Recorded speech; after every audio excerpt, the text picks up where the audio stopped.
welcome to Toons. I'm Luke and in today's video I'm going to be reviewing Disney's live action take on Mulan. This is going to be a non-spoiler review of the film, so don't worry, I'm not going to be spoiling anything major. There will be some minor things about how this film differs from the original, but I'm not going to be revealing the ending of the film or anything like that. So for anyone wondering why I am covering the live action Mulan, of course it is an adaptation of the animated version, so even though this is a mainly animated channel, I still feel like it is relevant to cover as it is based on an animated film. So before we get started, I thought it would be a good idea to tell you my relationship to the 1997 animated version of Mulan, which throughout this video I will be referring to as the original version of the film. Of course, I'm aware it's not the original version of the Mulan tale, but for as far as the live action remake is concerned, the animated version is the original version. That is what we are comparing it to. But yes, I am very well aware that the 97 film is not the original Mulan, as that is a poem from 7th century China. So the original film is probably one of my favourite Disney films. It's definitely up there in my top 5. And as you can imagine, I incredibly love this film. Everything about it, the songs, the beauty of the animation, the story, the characters. So you might say I am going into this film slightly biased in that I already love the original version so much. But I am going to do my best to be as impartial as possible when I go into this film. I went into it with a fairly clear mind, and as much as I do love the original film, my relationship with Disney's previous live action remakes has been somewhat mixed. Some of them, like Beauty and the Beast and The Lion King, seem to be almost shot-for-shot recreations of the film, and I find them to be quite soulless and hollow. They in no way match the original films they are trying to copy. Whereas films like Aladdin and Jungle Book, although being very faithful to the original, they change enough things and they add a lot of new stuff that you can just enjoy the experience on their own. And of course you've got movies like Maleficent, which offer a whole new take on the original story of Sleeping Beauty. And I will say, out of all these films, Mulan is probably closest to, like, say, The Jungle Book and maybe even Maleficent, in that it is actually a new take on the Mulan story. Although of course you can see a lot of influences from the 97 film, this is definitely its own story. The character of Mulan feels different enough that she's not actually the same character. This film's plot, although somewhat mirroring the 97's plot, actually has a very different story at its centre. And with that being said, I did go into this film quite excited because I like Mulan as a character, and I saw that they were actually doing something different and something interesting with this film. So after having watched this film, I can only say, thank God, this is what we've been looking for in Disney's live action remakes. This is not a shot-for-shot recreation of the film. It's not even a very similar film with extra sequences added like Aladdin was. No, this is a very different take on the character. They're doing something different. They're making this into a full-on action epic movie. It's so different to the original that I can't say it's just derivative. It's not Disney being lazy. They've definitely come up with an original take on the story. I definitely enjoyed seeing this new take on the character and the world. But with that being said, there are a lot of people pointing out that even though yes, it is original when you are comparing it to the 97 film, there are a lot of generic and fairly unoriginal ideas in the film in general. It does at times feel like a generic action epic. But it is definitely a first of this kind of film for Disney. And I do have to give them credit where it's due. You know, most people are going into this film comparing it to the 97 film, and it is different. And a lot of the more generic and cliche tropes that the film might find itself in aren't necessarily tropes that American or at least Western audiences are used to seeing, as they have took heavy inspiration from Chinese and just Eastern cinema in general. To do a quick summary of what happens in the film, I mean, the basic plot is still similar to the 97 film, so if you've seen that version, you know roughly what's going to happen. China is at war and the emperor calls for conscription. One man from every family must go and fight. Mulan comes from a family where the only male is her elderly father, who's fought in previous wars and would most certainly die if he went to battle this time around. So of course Mulan takes it upon herself to disguise herself as a man and join the war in her father's place. All the bullet points are there from the original film, and although the songs aren't directly adapted into the film, those sequences where the songs took place are adapted. You do get a training montage, you do get the soldiers talking about what kind of women they're into, you do get Mulan getting ready to visit the matchmaker. A lot of those scenes are in there. You even get a recreation of the skinny dipping scene, but that's about where the similarities end. One of the major differences is the character of Mulan herself. In this film, Mulan seems to be very strong with chi energy, and in this film, which in this film is said to give her some sort of super fighting ability. It basically makes her this sort of kung fu expert that can do lots of flying acrobatics. She's all up on the wires. Like, the action scenes in this film are brilliant, but this storyline of Mulan having incredibly strong chi energy is definitely a new addition, and it's something we see that she has in childhood, and she always has this willingness to fight and to be different. We see this character actually fighting with Chinese tradition, and we see that even before her father says he must go to war for the family, she has this desire in her to get out there and see the world and fight and prove herself as a warrior. And so that means the character arc isn't quite the same as Mulan from the original film. You do get the sense that she isn't necessarily going to war out of a sense of duty to protect her father, and it's more that she wants to actually discover herself. Whereas in the original film, I feel like Mulan always discovered herself as a result of her duty to her family, whereas this, she actually goes willingly, and it feels like this is what she's wanted to do for a long time. And so as such, I do feel like the overall arc of the film, being that Mulan is the main character and her character arc is the main arc of the film, and just the overall message of the film is incredibly different to that of the original film, as Mulan is in a very different position to start with, and so is a very different journey to go through throughout the film. And of course I don't really want to get into anything else, as this is a non-spoiler review, so I won't go into anything to do with the conclusion of the film, but as you can see, just the setup for the general arc is different, and you can imagine that the film will be different going forward. Some other notable differences are the fact that the villain is different. In the original film it was Shan Yu who was leader of the Huns, whereas in this film we have Boycott, who is the leader of the Roran army. The main change of which is simply due to the fact that this version of the film is set earlier in Chinese history, around the 5th, 6th century, which sets it a lot closer to the original Ballad of Mulan poem, whereas the animated version is set much later when the Huns were the enemy of China. And in this film, Boycott has a falcon sidekick of sorts in the Zhan Lang, a powerful sorceress who was not accepted in her own community. And I know a lot of people online have been referring to her as the Bird Witch, and she's been a very popular character due to her designs and her power set. And I think we might actually see more from her in terms of merchandise and stuff going forward, because she really is a standout character.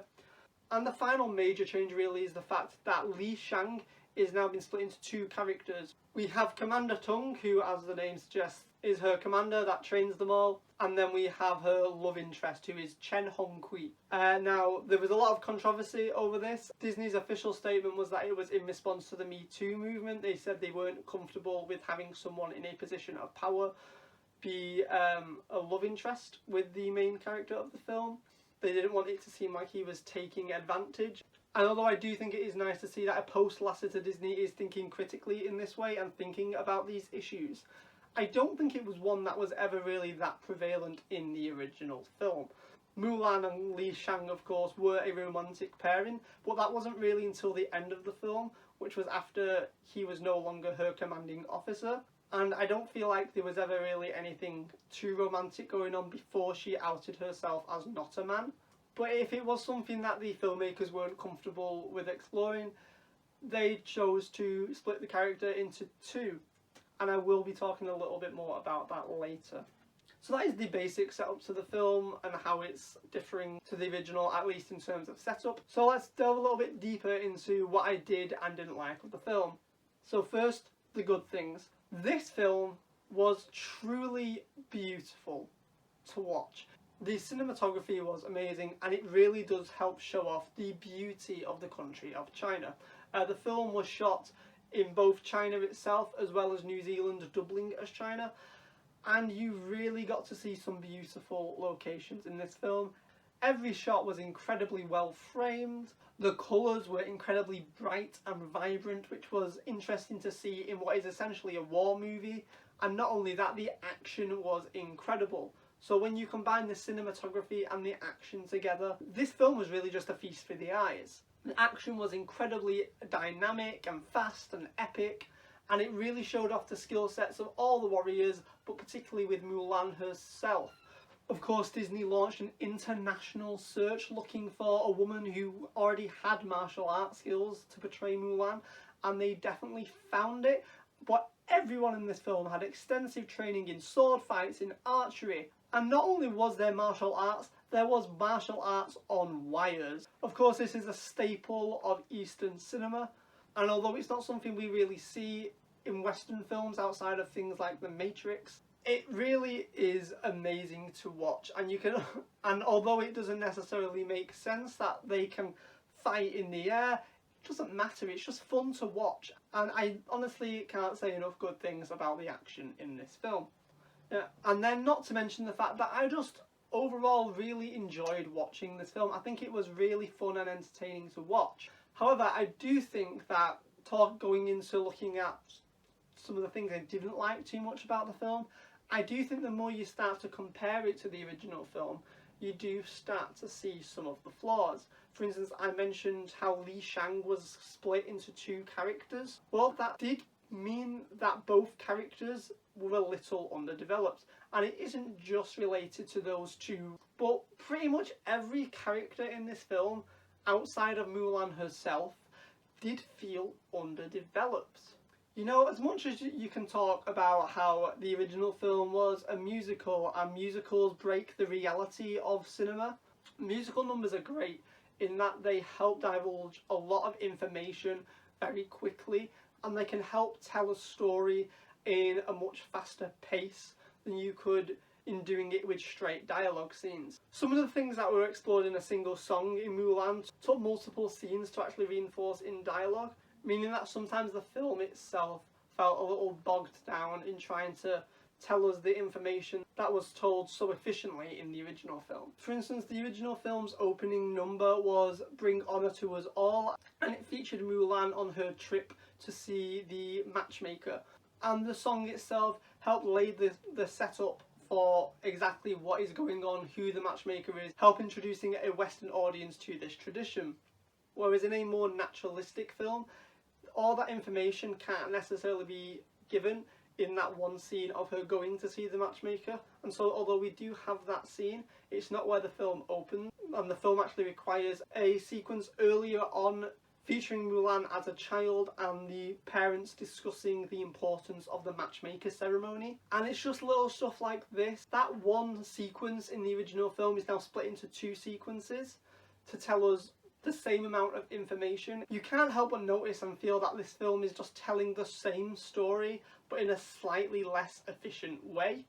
And there are also multiple things that, due to the fact that this film is actually 2 hours long instead of the 90 minutes of the animated film, there are certain sequences that you do feel are there just to slightly add length to the film. For instance, in this film you do see the Emperor give the order of conscription, as well as you see the conscription being read out in the village. Whereas the original film just had it in the village. One of these scenes on their own probably would have been enough. And I know this because in the original film they only needed the second scene. Showing the Emperor give the order at the start of the film felt a little unnecessary, and it did feel like it was just trying to pad out the running time to get to 2 hours. Now I know this is something that I've felt with a lot of the other live action remakes, particularly with The Lion King, as that film was an almost shot-for-shot recreation of the original film, which stands for one short sequence with Nala, didn't really feature any new scenes, meaning that a lot of the scenes that were there, although directly copied from the original, felt padded out just to get that extra 30 minutes of runtime. And I did start to notice this in Mulan. And it is interesting because I mentioned before about how characters feel underdeveloped. Well, one would be able to hope that the filmmakers were able to use this extra 30 minutes of runtime to develop those characters somewhat more if they couldn't be developed through song. Or if one character is now two, you'd hope that they would all get a reasonable amount of screen time to help round out their characters. But unfortunately that is not the case. It just seems to be that certain scenes just feel a lot more padded than they should be, and it just didn't feel like the most efficient and economical way to tell this story. You know, Mulan's friends Yao, Lin and Chen Po are all in this film, and I'd say they have a very similar amount of screen time to what they did get in the original film. I don't feel like the characters had distinct enough personalities that I actually was able to get to know them, and I didn't feel like I was able to distinguish between the three characters that much in comparison to the original film, where they were three completely different personalities that we actually got to know through both the I'll Make a Man Out of You sequence as well as the Girl Worth Fighting For sequence. And again, I think that is something that's to do with you take away the musical numbers, and it meant you have to do a lot more legwork in the dialogue scenes to tell us who they are, and they just simply didn't do that. And that's not to say I didn't like the portrayal of all these versions of the characters. I liked Commander Tung, I liked Chen Honghui, but we just didn't get enough time with them that I felt I really connected with them as characters. In one of Chen's earlier scenes, you do get the sense that Mulan already has started to warm to him. And as an audience member, you sort of wonder why, as we haven't really seen much from the character and we haven't been given a reason to warm to him ourselves yet. But the film is telling us that Mulan has, and so is telling us to. And as well, the addition of the new character Zhang Lang, although has an interesting storyline, again, not enough time is actually dedicated to it for me to really care about that character. Overall, I did really like this film, but as you can see, once you start picking at things, the film does start to fall apart a little, which is a shame. Now, the film is, of course, on Disney+. Here in the UK, it's £20, which is equivalent to around $26, and that seems to be the rough price of it worldwide. I know apart from the US, where I know it's that nice round number of $30. And I know a lot of people are probably wondering, is it worth that price tag? Well, unlike things like Trolls World Tour and Scoob that were released earlier in the year, you aren't renting this film, you will be owning it for that price, well, on Disney+. So as long as you are planning to continue with your Disney+ streaming service, you will keep Mulan at no additional charge. And then it's going to depend on if you are willing to go and see it at the cinemas anyway. So £20 is probably the price of 2 to 4 cinema tickets, depending on what cinema chain you go to. And so if there are 4 of you that want to watch the film, or if you plan on watching the film for yourself 4 times, the film is already equivalent or cheaper than going to the cinema. So much like I said for Trolls and for Scoob, if that's your situation, then definitely get it. But if it is just one person and you probably just wanted to check the film out and only watch it once, £20 is a lot to ask for one viewing of a film. And there is also the news that although this film came out last Friday, September 4th on premium video on demand, the film will be actually debuting on Disney Plus completely free of charge on the 4th of December. So that's only a 3-month wait to watch this film. Well, not for free, but for just the price of your standard Disney Plus subscription. So is the film actually worth buying now? If you're willing to wait, I would definitely just say wait. The film is a good film, but I wouldn't say it's an amazing film that you have to watch now. You know, this film isn't like a conclusion of a franchise like Avengers Endgame or Star Wars Rise of Skywalker, where you are worried about hearing spoilers about how the thing ends. This is a remake of the original film, and although I did say it differs a lot, you're not really going to be able to get many spoilers for this film, so that's not something I would worry about. If you really need to scratch that Mulan itch, you can always go and watch the original film on Disney Plus at the minute, free of charge. And of course, this film has been pushed back from March. We've waited this long. I feel like it's well within reason for people to wait an extra 3 months to get it in December. Now, I did enjoy watching this film, and I'm definitely going to be watching it again. I'm going to be watching it with my family. And I'm definitely going to make use of spending £20 on it. But that is because I have spent the money on it, and so I'm going to make use of it. I think if you're a Mulan superfan, yeah, maybe go buy it.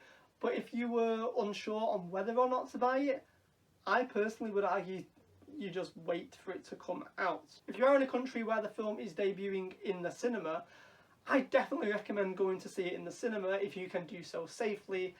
Like, it really is a shame that this film wasn't shown in cinemas. For instance, in the UK, cinemas are open. I went to see Tenet, I've been to see New Mutants, and I would have loved to have seen Mulan at the cinema. This film would have been beautiful in IMAX, it would have been great in 4DX, but that's just something that we are not able to do. It's on Disney Plus, and so if you want to buy it, go ahead. But I would argue it's probably a better idea for most people to wait for it to come out for free in December. Now, one final thing that I do want to say about this film is that this film is of course steeped in controversy. Yifei Liu, who plays Mulan, although she does an incredible job in this film, and I can't fault her performance in this film, has come out and supported the Hong Kong police, essentially supporting police brutality, and that is definitely not something I can get behind. As such, I do not support this actress. I simply cannot get behind this actress, and I don't actually hope to see more from her in the future if this is the views she is spreading. As well as there was a lot of things coming out at the moment about Disney's relationship with the Chinese government in this film, as well as production of the film being in certain regions of China that have had horrific incidents over the last few years. That, to be quite honest, I would argue you shouldn't support this film, and I would honestly argue that most people don't support this film. I'm recommending that you don't pay for it if you do want to see it. Wait for it to come out on the 4th of December. It's incredibly unfortunate. Disney's relationship with the Chinese government is quite substantial. They of course are partnered with them in the production of Shanghai Disneyland. It's well known that Disney have a good relationship with them in getting their films into Chinese cinemas. For instance, the Marvel films do incredibly well over there. But of course this film does put China front and centre, and with China being such a controversial issue at the minute, it can be very hard to support this film and all it stands for, which is definitely a shame because I do think this is a film that people will probably enjoy seeing, but it certainly isn't anything amazing that you need to rush to see, and I would argue you should just wait for it to come out, and you are not actively supporting this film by paying for it. And that's basically what I have to say on that matter. I think that's pretty much everything I have to say on this film. At least in a non-spoiler capacity. If people are interested in hearing my thoughts in a full-on spoilery deep dive, let me know down below. If you've seen the film, let me know what you think. I'd love to talk to you about it. If you have enjoyed this review, please give it a like. And if you want to see more videos like this, hit that subscribe button and ring that notification bell. Some upcoming films I'm going to be reviewing is Superman, Man of Tomorrow, when that comes out, as well as the recent Phineas and Ferb Candace Against the Universe movie, also on Disney+. So if you want to see those films, hit that notification bell to be notified the next time a review is out. But anyway guys, thanks for watching. Cheers. Thanks for watching Tube of Toons. If you want more from the channel, hit subscribe. If you want to keep up to date with what's going on, follow us on our socials. Hope you liked it. Cheers.